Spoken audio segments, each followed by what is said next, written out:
Good morning, everybody. Welcome to Momentum Monday. I'd like you to think back on a time when you experienced conflict in your life. And as you reflect on that engagement, think back and try to remember why the conflict happened. Not the specific thing, but what made the event conflicting for you. I'm going to guess that it probably had something to do with your expectation or anticipation for what should have actually happened. So there's a great quote, which is, conflict only arises when expectations differ.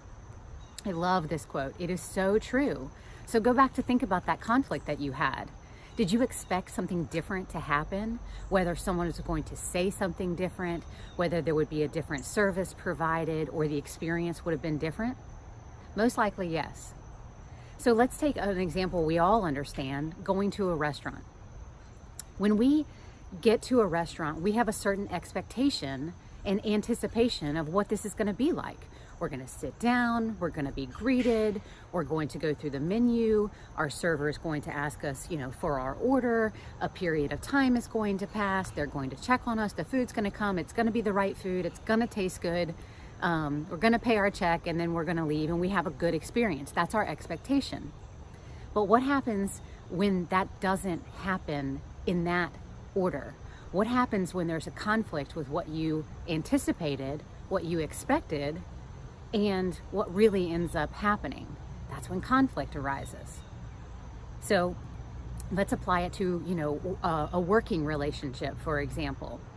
Let's do it where it actually focuses on you. If you're working with a client and a client has an expectation of you, of your service, of your behavior, of your action, how do they feel when you let their expectation down?